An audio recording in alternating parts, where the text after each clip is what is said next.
Buenas, espero que estén todos muy bien. Hoy estamos aquí con un nuevo video, después ya otra vez de tanto tiempo. Yo sé que es que me voy por temporadas, pero al final no pude tener el espacio para grabar durante todo este tiempo. Como vieron, tuve que subir un video donde ni siquiera estaba la cámara, nada más estaba mi voz. Pero por hoy vamos a poder hacer una excepción, tenemos el espacio, podemos aprovecharlo y vamos a hacer un video que desgraciadamente no es de la temática que a mí me gustaría hablar, pero creo que en las condiciones en las que estamos es completamente necesario hablarlo. Y bueno, me voy a quitar esto porque lo llevo más que todo ya que pues mi pelo ahorita está un poquillo desordenado, pero bueno, aquí estamos. Muy bien, el tema del que vamos a hablar el día de hoy es un tema complejo, la verdad. No creo que la manera en la que yo lo vaya a abordar vaya a ser la más precisa, la más exacta, la más correcta, pero considero que es un tema que se tiene que hablar, sobre todo en un canal que es enfocado a la educación, como lo es el mío, y este tema es el famoso apagón educativo que se ha estado mencionando, sobre todo en la última campaña política para las elecciones presidenciales del 2022, o sea, el año en el que estamos, las que están próximas ahorita en febrero. Y bueno, me gustaría dar mi opinión de todo este famoso apagón, comentarles cuál ha sido mi experiencia en el sistema de educación pública del país, qué opino tanto de la educación pública como la educación privada, como la educación subvencionada que puede haber en colegios científicos o humanísticos, y decir si realmente se trata de un apagón de 4 años o hay algo más detrás de eso. No tengo guión, no he escrito nada para poder hablarlo, así que va a ser un, digamos, discurso muy improvisado, pero espero que se entienda la idea, de verdad.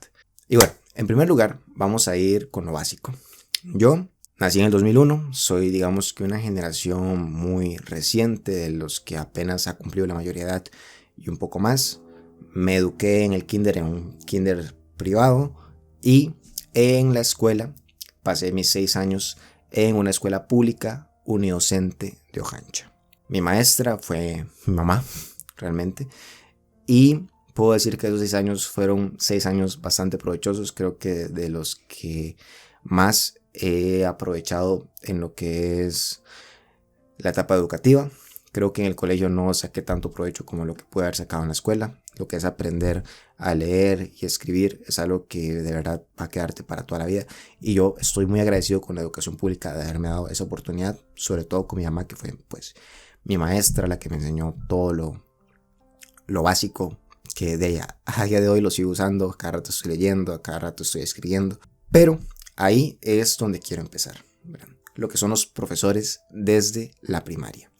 Costa Rica es un país donde los estudiantes de primaria cada vez se están volviendo más intocables, en el sentido de que pues se le pone menos trabas, no se les exige tanto, se les dice, vea, si usted no puede hacer esto, pues tranquilo, el próximo año lo hará, el próximo año lo hará, el próximo año lo hará.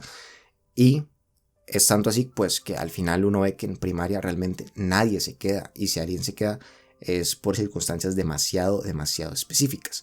Yo, primero, no estoy a favor de que la educación sea un sistema para que todos se queden, obviamente no, pero sí estoy a favor de un sistema donde la exigencia sea la suficiente para que los estudiantes puedan salir de la primaria con el nivel necesario para pasar a la secundaria, ya que si pasan con un nivel insuficiente en la secundaria, lamentablemente va a ocurrir lo mismo, y cuando termine la secundaria van a entrar a la universidad pues con un nivel que no es el que se necesita para poder cursar materias como precálculo, cálculo, física. O sea, todo es una secuencia, digámoslo, como me decía mi profesor de sociales en un décimo, todo es una secuencia, como decirlo así, eslabones de una misma cadena. Entonces, si no reforzamos el eslabón del principio, que es la primaria, no vamos a poder tener una buena secuencia para llegar a la secundaria formando estudiantes lo suficientemente capacitados. ¿A dónde quiero llegar yo con todo esto? Que en primaria el problema que tenemos es que muchos de los maestros y maestras, y hago aquí enfoque en maestras porque la mayoría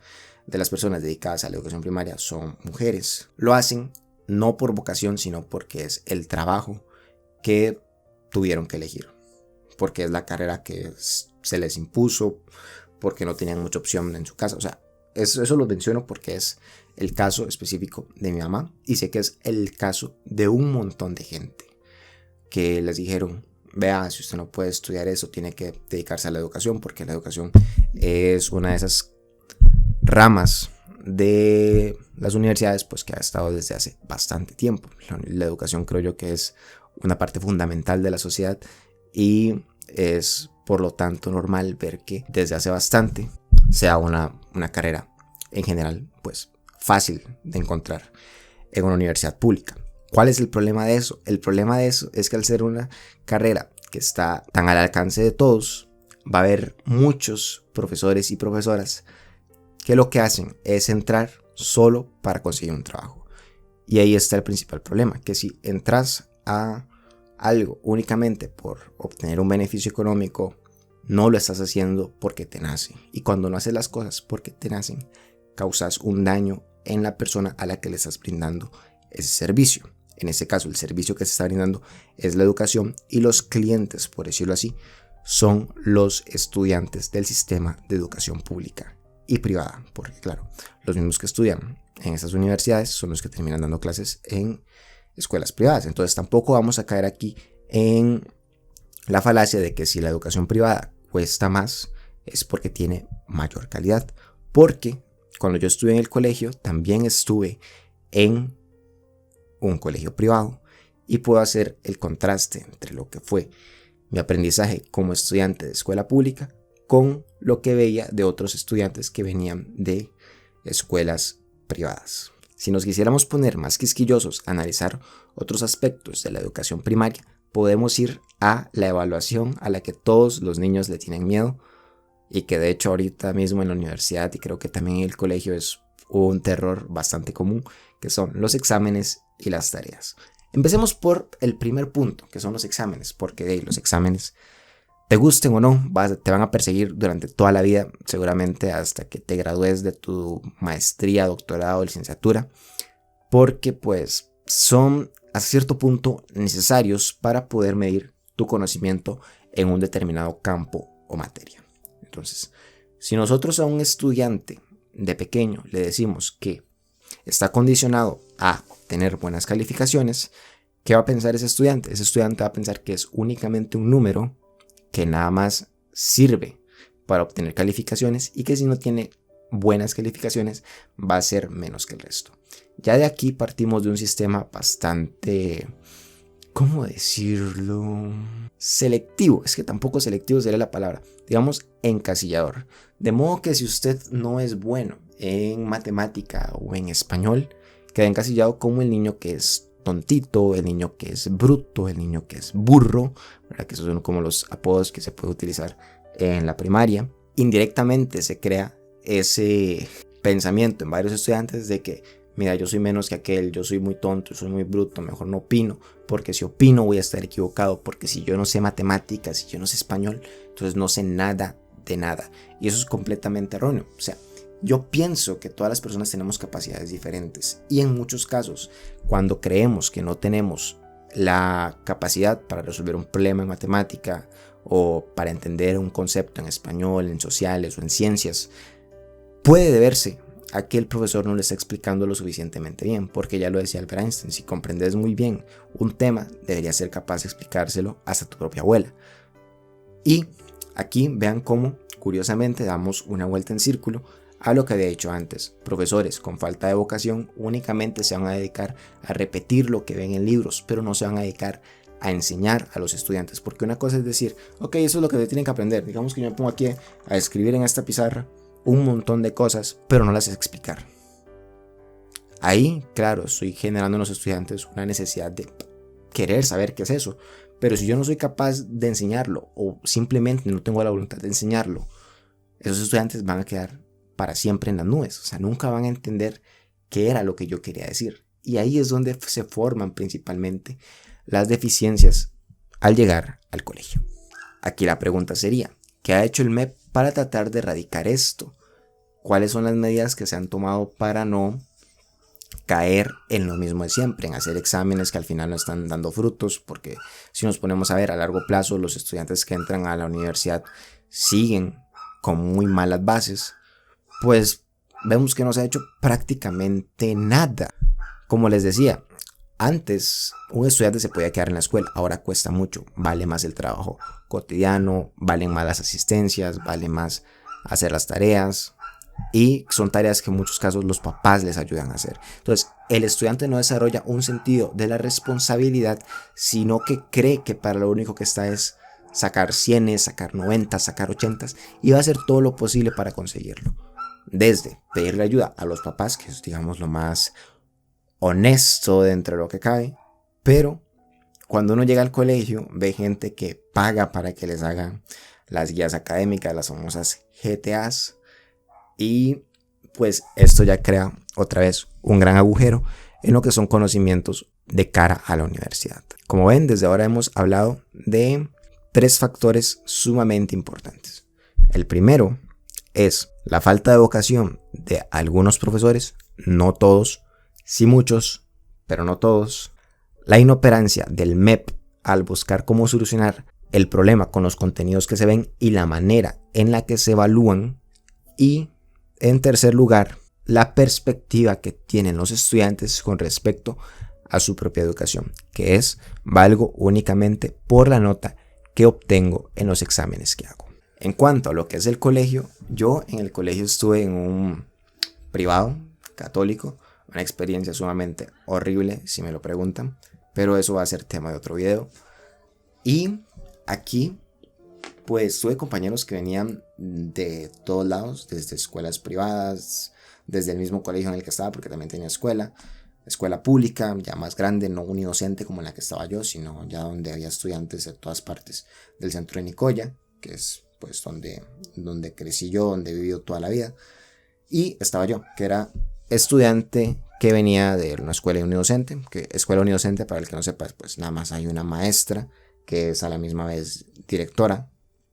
Entonces yo ahí pude comparar más o menos cómo eran las bases de cada estudiante. Y pues realmente el sistema no era muy distinto.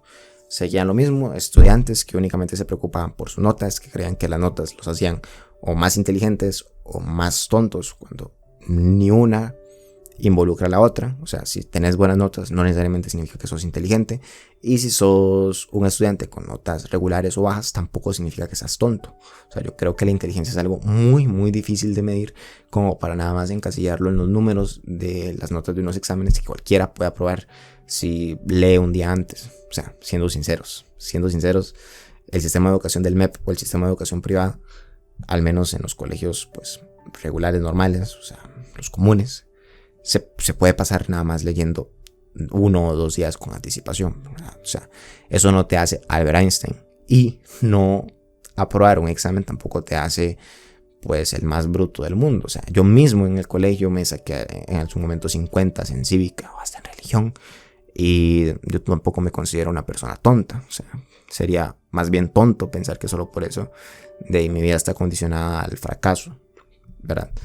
Entonces, el detalle es que hay mucha gente que se queda con este pensamiento, porque los papás también acompañan en muchas ocasiones a decir: sí, es que usted lo único que tiene que hacer es esto, ¿cómo no lo va a hacer? Porque eso es tan tonto, porque eso es tan inútil. Porque yo lo escuchaba, o sea, yo escuchaba papás que hablan de esa forma con los hijos, y es muy lamentable porque lo primero que hacen es atacar al hijo, en vez de pensar: el sistema de educación estará haciendo lo correcto, o sea, se estarán evaluando los temas necesarios, a mi hijo le estarán enseñando de la manera correcta, porque no hay que señalar un único responsable. O sea, como les dije antes, todos tienen en parte culpa, desde los papás, los estudiantes, los profesores y el sistema de educación. Los papás, sobre todo, por no cuestionarse la educación a la que se están sometiendo sus hijos y pensar que únicamente tienen que sacar 100 o 90 sin ver más allá de eso, o sea, los temas que se están viendo, como les digo, la manera en la que se están evaluando. Los profesores, porque siguen replicando lo mismo de siempre, siguen encasillando estudiantes, suelen decir: mira, es que fulanito de tal es el que sabe más de mi materia, entonces a ese es el que le voy a dar ciertas preferencias, porque sí, eso pasa, y sé que más de uno lo ha visto. Luego tenemos el sistema de educación pública, como les digo, en los últimos años lo que ha hecho más que todo es empeorar, desde quitar las pruebas de bachillerato para meter un proyecto de faro que realmente no parece que tenga un faro que alumbre una dirección precisa. O sea, irónicamente se llama faro, pero no tiene un rumbo claro. Pues tampoco se preocupa porque los estudiantes tratan de recuperar los temas perdidos. O sea, si antes no se estaba cumpliendo con los temas de la manera correcta, mucho menos ahora, cuando hay ciertos contenidos que se están pasando prácticamente por alto. Y por último, los estudiantes tienen culpa, ya que se siguen preocupando más por las calificaciones que por el hecho de aprender. Cabe aclarar que yo fui estudiante de escuela desde el 2007, 2008 hasta el 2012+1 y estudiante en colegio privado desde 2014 hasta 2016. Así que estamos hablando de hace casi 6 años. Entonces, ¿qué se puede concluir de esto? Que la crisis educativa en Costa Rica no proviene únicamente de los años recientes, sino que proviene desde mucho más atrás. El problema es que en los últimos 4 años la prensa del país se ha enfocado en achacarle todos los problemas de administraciones anteriores al gobierno actual. Que esto no significa que los esté justificando, porque la verdad el gobierno actual a mí me parece malo en general. O sea, sí, con el poco conocimiento que tengo de ciencias políticas, para mí es malo. Pero no se puede tratar de tapar el sol con un dedo. Porque claro, va a venir gente a decir, ay, es que los del PAC jodieron la educación costarricense. No, la educación costarricense está jodida desde los gobiernos de liberación. Desde los gobiernos de liberación, donde los contenidos realmente no estaban siendo lo suficientemente óptimos para que los estudiantes entraran con un buen nivel de educación a la universidad, y donde pues los estudiantes, como les digo, nada más se estaba calificando la manera de aprendizaje, que consiste en la memorización y no realmente en comprender los temas que iban viendo. Y si continuamos por esta línea cronológica, que es la que les vengo abarcando, yo en el 2017 entro a un colegio científico y después entro a un humanístico. La verdad es que el colegio científico nada más no me gustó. No es que me hayan echado, no es que haya tenido problemas ahí, nada más no me gustó el ambiente en las primeras 2 semanas que estuve. Pero sí entiendo cuál es la base del éxito de los colegios científicos o de los colegios humanísticos. Yo salí de un humanístico, así que puedo hablar más por este sistema, pero también puedo ver cuál es la clave de que un colegio científico pues sobresalga por encima del resto de colegios, al menos en su mayoría. Y eso se debe a un factor muy importante, que es la exigencia.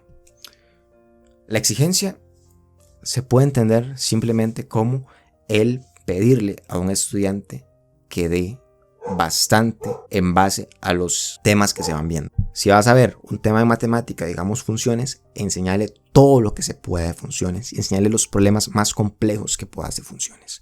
No te quedes nada más con el concepto, no te quedes nada más con los ejemplos básicos que vienen explicados en el libro, sino que lo incentives a querer ver qué hay más allá. O sea, que tenga una mentalidad de yo quiero comprender, quiero saber más. Quiero ver qué otro tipo de funciones hay aparte de esta que estoy estudiando. Y no únicamente que, ok, ya sé qué es lo que viene para el examen, entonces ya me voy a ir a jugar Free Fire. Porque esa es la juventud que tenemos ahorita. Una juventud que se preocupa más por vaguear, por tener buenas calificaciones, con el menor esfuerzo posible. Y listo, nos vamos. En cambio, en un colegio científico o en un colegio humanístico, sí siento que se incentiva más el pensamiento crítico, el querer saber más del medio que te rodea y tratar de profundizar en cada uno de los aspectos lo más que se pueda. O sea, en el caso de científicos, pues en lo que es matemática, física, biología, química, informática.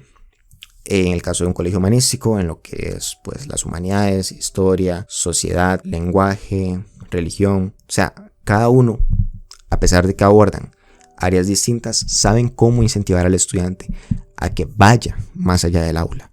Mientras que el MEP es muy básico en ese sentido. Y no solo el MEP, también la educación privada en la mayoría de centros educativos. ¿Por qué? Porque en la educación privada el problema es que es un negocio, ¿verdad? Lo más importante es que la gente vaya, pague, meta a sus hijos y que ellos pues ya después pasen el año, sigan pagando. O sea, eso es el mayor fin que tiene un colegio privado. Un colegio privado no tiene como máximo objetivo formar estudiantes con pensamiento crítico o que vayan dirigidos a una universidad pública, que digamos que es donde les exigen, muy entre comillas, que tengan un pensamiento crítico. ¿verdad? Porque realmente uno entra a la universidad pública y dice, ¿cómo pasó el examen de admisión? Pero eso es otro tema. Entonces, como no es el objetivo de la universidad privada formar estudiantes con una capacidad de análisis, sino nada más pues seguir generando recursos, es normal que los colegios privados de ahí se basen, sobre todo en de ahí, pasen el año, pero eso sí, no se olviden de pagar. Entonces, ¿qué les quiero decir con esto? Que si ustedes son padres de familia o algo así por el estilo, o están en un colegio privado, no piensen que un colegio privado les resuelve la vida, porque un colegio privado en muchas ocasiones es incluso peor que un colegio público, porque no hay un personal con la suficiente formación para brindar una educación de calidad y porque, como les digo, en muchas ocasiones lo único que les preocupa es que sigas pagando y no que tengas una buena formación. Esto, claro, no aplica para todos los colegios privados. Va a haber alguno que otro que es bastante bueno, pero en su mayoría, lamentablemente, funcionan de esta forma. Mientras que los colegios públicos, pues, es parecido, pero peor. Peor en el sentido de la pérdida de clases con lo que son las huelgas. Yo no estoy en contra de las huelgas porque la verdad yo no soy trabajador del sector público.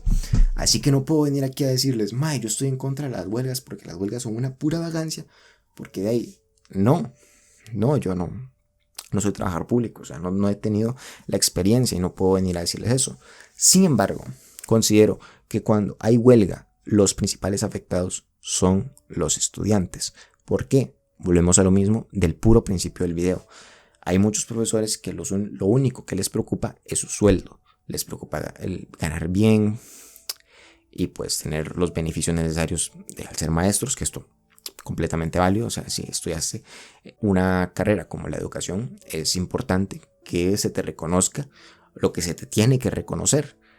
Pero no tienes que olvidar que en la labor de ser docente está también la responsabilidad con los estudiantes, así que no puedes dejarlos botados únicamente porque el gobierno te está quedando mal con una parte. O sea, yo siento que sí debería haber un balance entre la pérdida de clases y lo que es luchar por sus derechos como profesores. Pero claro, ¿cuál es el problema? Que a los estudiantes no les preocupa aprender. O sea, que si pierden clases, si hay huelga, para ellos ¿qué es? Son vacaciones. Y esas vacaciones las pueden aprovechar otra vez para jugar Free Fire. Y volvemos a lo mismo. Entonces, no hay una presión estudiantil como para querer volver a clases. Y los profesores, lo único a lo que se van a dedicar es a luchar con el gobierno, a pelear. Muchas veces liderados por personas que la verdad dan mucho de qué hablar. Pero bueno, eso también es tema para otro video. Y hace que la pérdida de clases nunca se recupere. De hecho, si nos ponemos a ver los últimos 4 años, que es cuando ha estado todo esto de las huelgas, la pérdida de clases, pues los estudiantes no han hecho una protesta por decir queremos volver a clases o cosas así. ¿Cuándo lo han dicho? Lo han dicho cuando Faro estaba cerca. Cuando viene Faro, ahí sí dicen, no, es que no hemos tenido clases. Está bien, no han tenido las suficientes clases para prepararse para Faro. Ok, yo eso no lo puedo juzgar, yo no soy estudiante ya de colegio. Pero sí tienen que luchar por tratar de tener una buena educación desde antes. No cuando la hora es demasiado tarde. Si ustedes ven que están teniendo una huelga ahorita, digan, queremos tener clases, queremos recuperar eso, sea como sea. No únicamente para que me quiten unas pruebas. ¿Por qué? Porque como les digo, las pruebas ustedes siempre las van a tener. Cuando entren a la universidad van a tener pruebas 10,000 veces más difíciles que las pruebas Faro. Y ahí no va a ser válido nada de, es que no estudié, es que no hemos tenido suficientes clases. A la universidad y a la vida real no le importa la preparación que hayas o no has tenido. Vas a tener que enfrentarte a eso con los recursos que tengas y ahí no va a haber ningún ministerio, no va a haber nadie que diga, sí, pobrecito el estudiante, entonces vamos a reforzarlo, vamos a quitarlo, vamos a hacer que sean pruebas con un poquito valor. No, eso lamentablemente no pasa en la vida real. Entonces, por favor, como estudiantes, porque yo sé que me ven un montón de estudiantes, piensen, no por una nota, no por una calificación, no por pasar, no por miedo a reprobar, sino por querer cultivarse un poquito más y querer aprovechar esos conocimientos para el futuro.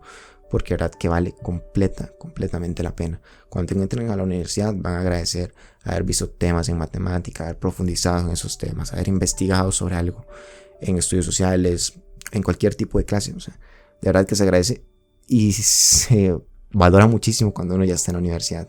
El problema es que, como les digo, el MEP se queda con la cajita, lo de, ay, sí, vamos a ver esto, lo ves, haces el examen y nunca más lo vuelves a ver. Mientras que en la universidad sí, digamos que lo valoras porque decís, mira, esto que aprendí aquí lo puedo aplicar en ese otro campo, y lo que aprendí aquí en este campo lo puedo aplicar en aquel otro. Entonces todo se va mezclando y puedes sentir que hay una verdadera contribución de aprendizaje. Mientras vas avanzando, cada vez más vas aprendiendo más, vas adquiriendo experiencia, y de verdad es una experiencia bastante bonita. Y te lo digo yo, que soy un estudiante que es bastante vago, pero que a pesar de todo comprende y valora lo que es la educación, sobre todo en un país como Costa Rica, donde tenemos un montón de recursos para poder destinar a la educación. No tenemos ejército, entonces todos esos fondos se pueden dedicar a la educación, a la salud. Tenemos un sistema de salud bastante bueno, pero lamentablemente la educación los últimos años se ha basado sobre todo en campañas políticas, en promesas de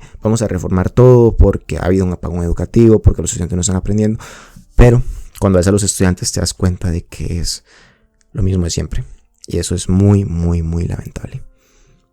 Como estudiante de la universidad que ha visto muchas realidades, no todas, ¿verdad?, pero que sí conoce muchos estudiantes de distintos sectores, te puedo decir, la educación pública de Costa Rica está en peligro. No es que ha tenido un apagón, la educación pública de Costa Rica lleva apagada un montón de años y no parece que tengamos la energía como para prender una luz que nos dé esperanza para los próximos años. Entonces, la responsabilidad está en ustedes como estudiantes, ya sea que estén en 10º, 9º, 8º, 7º en escuela. Aprovechen los recursos que tienen. No esperen que el gobierno les vaya a dar la mano, les vaya a facilitar todo, porque lo más probable es que no pase así.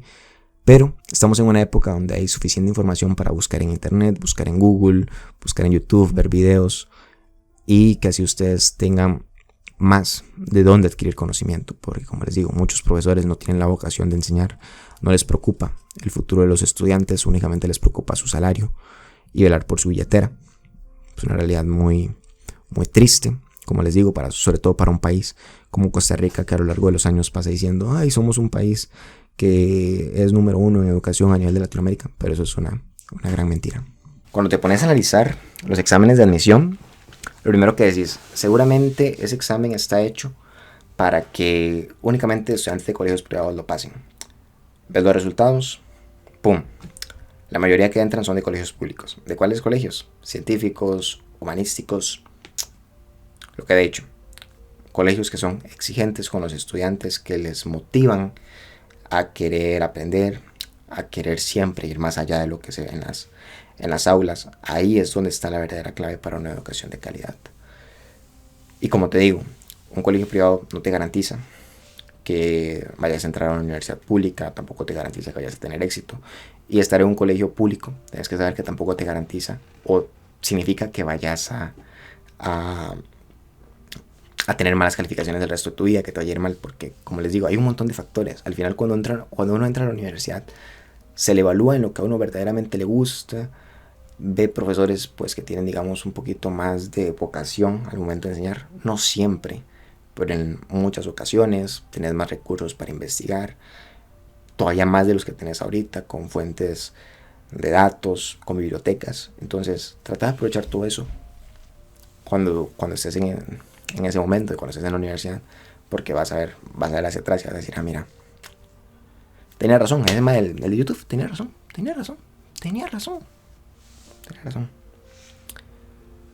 Y bueno, en cuanto a lo que es contenidos, de verdad, cuando ustedes entren a la universidad se van a dar cuenta que lo que hay en el colegio es un queque. Como les digo, en la universidad va a ser 10,000 veces más difícil, pero también va a ser 10,000 veces más placentero de aprender. Y, por último, nada más como una pequeña reflexión, quiero que lo piensen. Yo soy producto de esta falta de luz educativa, no del apagón educativo, sino de la falta de rumbo que tiene la educación en Costa Rica, porque si verdaderamente la educación tuviera definido hacia dónde quiere ir, no haya falta que haya una admisión USX que le enseñe a los estudiantes cómo criticar un texto, cómo tratar de resolver un problema matemático, pero lamentablemente el Ministerio de Educación Pública no vela porque los estudiantes aprendan, vela únicamente por tener una reputación de que, ay, sí, nosotros somos el ministerio que más gradúa estudiantes. Pero eso no nos sirve de nada si a la larga los estudiantes están saliendo con muy poca preparación al mundo real. Entonces ahí es donde entran canales como el mío, canales como los youtubers que hay en abundancia ahora mismo, que pues tratan de rellenar todas esas fallas del sistema educativo. El problema es que nosotros no vamos a estar siempre, y el que debería estar, que es el ministerio, pues ha estado ausente desde hace casi 20 años. Entonces nada más para que lo piensen y nada, que valoren más todos los recursos que tienen ustedes ahorita. Tienen un océano de información a su alcance y tienen que valorarlo mucho. No sé quién habrá llegado hasta aquí. Si llegas hasta aquí, ¿verdad? Comenta, decir, no sé, viva admisión USX, no sé. Pero nada, de verdad, si en algún momento sentís que te está costando la escuela o el colegio, pensá que eso va a pasar y que una nota nunca, pero nunca te va a definir. Y nada, muchas gracias, de verdad, por haber estado aquí, por haberme apoyado, por ser parte de este proyecto. Nos vemos en la próxima.